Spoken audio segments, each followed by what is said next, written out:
जीतने के लिए कुछ लोग तलवार और बंदूक लेकर जाते हैं, कुछ लोग चेकबुक और कैश लेकर जाते हैं। भावनाओं के लेवल पर अगर आप ऐसी कोशिश करें तो हम इसे लव अफेयर कहते हैं। प्रेम कोई रिश्ता नहीं है, एक रिश्ता एक अलग चीज है। अगर आप इच्छुक हैं तो आप प्रेम बन सकते हैं। आप अपनी भावनाओं को एक बहुत ही मीठी जगह बना सकते हैं।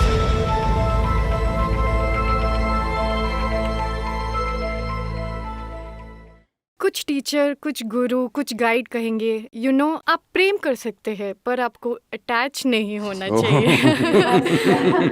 आप प्रेम कर सकते हैं पर शर्तें नहीं होनी चाहिए। तो इसके कई वर्जन्स हैं, मैं बस इसे समझना चाहती हूँ ताकि आप बार बार मेरे पास आती रहें। इसका एक आसान तरीका यह है कि आपको कुछ ऐसा बता दिया जाए जो आप ना कर सकें।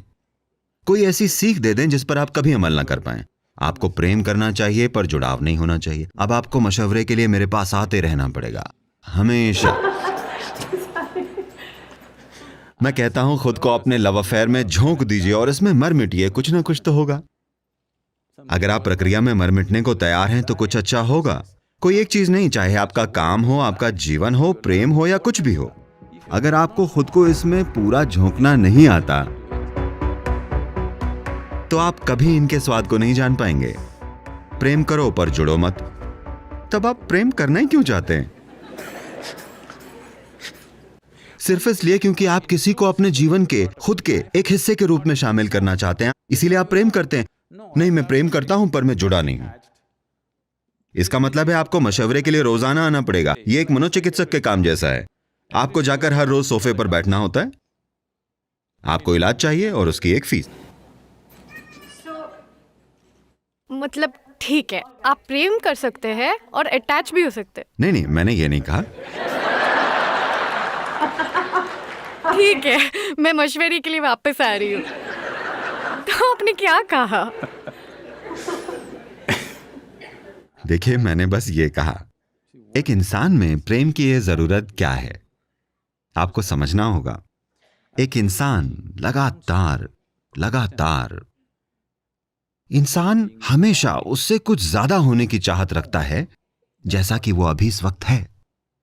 अगर ये चीज एक साधारण बुनियादी शारीरिक अभिव्यक्ति पाती है तो हम इसे सेक्सुअलिटी या कामुकता कहते हैं। कामुकता मतलब बस ये, शारीरिक रूप से आप किसी चीज को अपना हिस्सा बनाने की कोशिश कर रहे हैं जो आपका हिस्सा नहीं है। कुछ पलों के लिए आप सफल हो सकते हैं। अगर मानसिक रूप से आप ऐसा करें तो इसे लालच, जीत या बस सीधे सीधे शॉपिंग कह दिया जाता है। कुछ लोग जीतने के लिए तलवार और बंदूक लेकर जाते हैं, कुछ लोग चेकबुक और कैश और क्रेडिट कार्ड लेकर जाते हैं। बात यह है कि आप किसी चीज को अपना हिस्सा बनाना चाहते हैं। पूरा प्रयास इसी का है। चाहे आपको पैसा चाहिए या दौलत, या आप किसी देश पर कब्जा करना चाहते हैं, यह क्या है? कोई चीज जो आप नहीं हैं, आप इसे अपना बनाना चाहते हैं। आपका प्रयास इसे अपना एक हिस्सा बनाने का है। अगर यह भावनाओं के स्तर पर होता है, अगर आप ऐसा भावनाओं के स्तर पर करते हैं तो हम इसे लव अफेयर कहते हैं। आप किसी दूसरे को जो आपका एक हिस्सा नहीं है, उसे अपना एक हिस्सा बनाने की कोशिश कर रहे हैं। यह एक लव अफेयर है। अगर आप इसे जागरूकता से करते हैं तो हम इसे योग कहते हैं। योग का मतलब है मिलन। तो ये सब प्रयास ठीक है, हर चीज की अपनी सुंदरता है पर इनकी अपनी सीमाएं होती हैं। जब आप बाकी सभी तरीकों की हदों को समझ लेते हैं तो इसमें कुछ गलत या सही नहीं है। बस इतना है कि ये कुछ समय के लिए ही काम करेगा, हमेशा के लिए नहीं।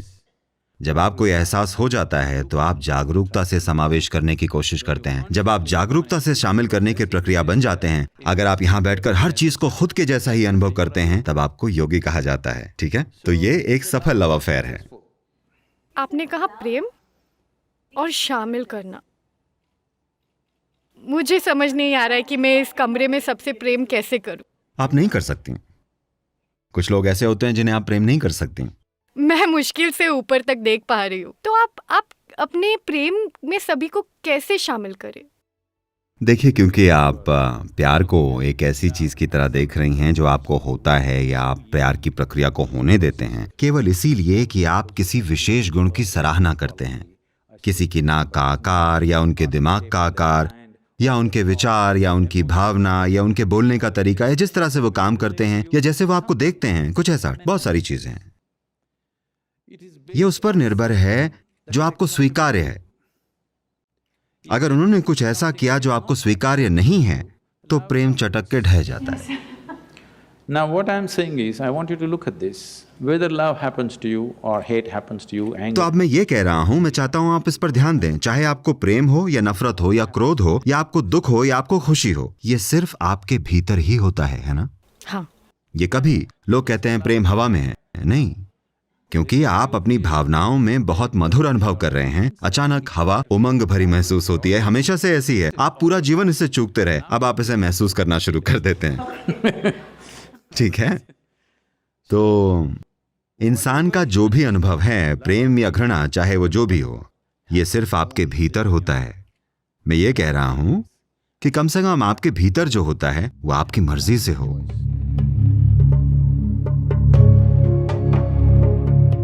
आपको इसे जागरूकता से करना चाहिए। अगर आपका अनुभव या आपके भीतर जो हो रहा है वो आपकी मर्जी से हो रहा है, तो क्या समस्या है? ये सिर्फ आपके भीतर होता है। प्रेम कोई रिश्ता नहीं है, रिश्ता एक अलग चीज है। प्रेम आपकी भावनाओं की एक मिठास है। चाहे आप एक पेड़ को देखें या एक कुत्ते को, आदमी को, औरत को या बच्चे को या बस आसमान को देखें, आप इसे प्रेम पूर्वक क्यों नहीं देख सकती? क्योंकि यह आसमान से प्रेम करने की बात नहीं है, यह आपकी भावनाओं में मिठास होने की बात है। If your emotions are sweet, whatever you look at it in a certain way. अगर आपकी भावनाएं मधुर हैं तो आप जो भी देखेंगे एक खास तरीके से देखेंगे। इस तरह आप में बुरी भावनाएं हैं तो आप जो भी देखेंगे उसे एक अलग तरीके से देखते हैं। तो आपने प्रेम को हमेशा किसी से जोड़ा है। ना ना ना, ये किसी और के बारे में नहीं है। प्रेम कोई करने वाली चीज नहीं है, ये कुछ ऐसा है जो आप बन सकते हैं। अगर आप इच्छुक हैं तो आप प्रेम बन सकते हैं। आप अपनी भावनाओं को एक बहुत ही मधुर जगह बना सकते हैं। अगर आप अपने शरीर को बहुत मधुर बना दें तो ये सुख बन जाता है। अगर आप यहां बैठें, यहां बैठकर सांस लेना ही एक बहुत बड़ा सुख हो सकता है। हम लोगों को यही तो सिखा रहे हैं। अगर आप बैठें, मैं आपको लाखों लोग ऐसे दिखाऊंगा, अगर वो अपनी आंखें बंद कर बैठें तो आनंद के आंसू ऐसे ही बहेंगे। कुछ नहीं, बस अपनी आंखें बंद किए हुए वो आनंद में हैं। उनके शरीर की हर कोशिका से आनंद बह रहा है, क्योंकि शरीर इतना मधुर बन गया है। अगर आपका मन मधुर हो जाए तो हम इसे खुशी कहते हैं। अगर आपकी भावनाएं मधुर बन जाएं तो हम इसे प्रेम कहते हैं। अगर आपकी जीवन ऊर्जाएं ही मधुर बन जाएं तो हम इसे आनंद कहते हैं या परमानंद कहते हैं। अगर आपके आसपास का माहौल मधुर हो जाए तो हम इसे सफलता कहते हैं। अब आप किसी के साथ अपनी सफलता को प्रेम कह रहे हैं, ये एक गलती है। आपकी किसी के साथ सफलता की कहानी है, यानी आपने अपने और मान लीजिए आपके आसपास 5-10 लोगों के बीच आपने मधुरता बनाई है, आप इसे प्रेम कह रहे हैं। नहीं, असल में ये एक सफलता है, क्योंकि इसमें बहुत सारे मैनेजमेंट की जरूरत होती है। हाँ होती है। हाँ या ना? हाँ होती है। हाँ, पर आपको प्रेममय होने के लिए कोई मैनेजमेंट नहीं चाहिए। अगर आप बस अपनी भावनाओं को मधुर बना लें, आपकी भावनाएं मधुर हैं और ऐसे रहना सुंदर है। ये किसी और के बारे में नहीं है। अगर कोई आता है हम शेयर करेंगे, अगर कोई नहीं आता तो आप बस यहाँ आंखें बंद करके बैठ सकते हैं और फिर भी प्रेममय रह सकते हैं। दिक्कत क्या है? ये किसी और के बारे में नहीं है, ये कोई काम नहीं है, ये कुछ ऐसा नहीं है जो आप करते हैं, ये कुछ ऐसा है जो आप बन सकते हैं।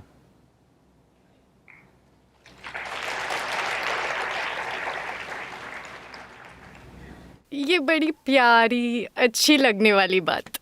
ये अच्छी लगने वाली बात, ये वैसी है जैसी है। मतलब आपको वाकई इसकी प्रैक्टिस करनी पड़ेगी। क्यों? क्योंकि मुझे लगता है, देखिए, मैं बस यही तो कह रहा हूं, अगर ये एक काम होता तो काम को आप प्रैक्टिस से परफेक्ट बना लेते हैं। अगर ये एक काम हो तो मैं कह रहा हूं प्रेम कोई काम नहीं है। क्या स्वास्थ्य एक काम है? क्या आप स्वस्थ होने की एक्टिंग कर रही हैं? नहीं। मुझे पता आप एक एक्टर हैं, पर आप स्वस्थ होने की एक्टिंग नहीं कर रही हैं ना? नहीं। तो स्वास्थ्य है क्योंकि हमने कुछ चीजें की हैं और इसलिए स्वास्थ्य है ना? ओ, हमने चीजें नहीं की है, हमें मिला है। अरे बेशक हमने की हैं। ना ना ना ना, अरे हमें दिया गया है, पर अगर आप खराब खाना खा लें, बुरी तरह जिएं तो आप स्वस्थ नहीं रहेंगी, है ना? हमने अपना स्वास्थ्य संभालने के लिए कुछ चीजें की हैं। उसी तरह अगर आप कुछ चीजें करें, आप अपने मन की मधुरता को संभाल सकते हैं। अगर आप कुछ और चीजें करें तो आप अपनी भावनाओं की मधुरता को संभाल सकती हैं। अगर आप कुछ और चीजें करें तो आप अपनी जीवन ऊर्जाओं की मधुरता को भी संभाल सकती हैं। ये चीजें हैं जो आप कर सकती हैं। अब जो आप भीतर से कर सकती हैं, आप उसे बाहर से संभालने की कोशिश कर रही हैं। जो आपके भीतर यहां हो सकता है, आप उसे अपने आसपास माहौल बनाकर संभालने की कोशिश कर रही हैं, जिसे करना बहुत मुश्किल काम है, क्योंकि संसार में 100% आपका मनचाहा कभी नहीं होगा। कुछ हद तक हम इसे संभाल सकते हैं, पर हम इसे खुद पूरी तरह मैनेज नहीं कर सकते क्योंकि इसमें कई ताकतें शामिल होती हैं।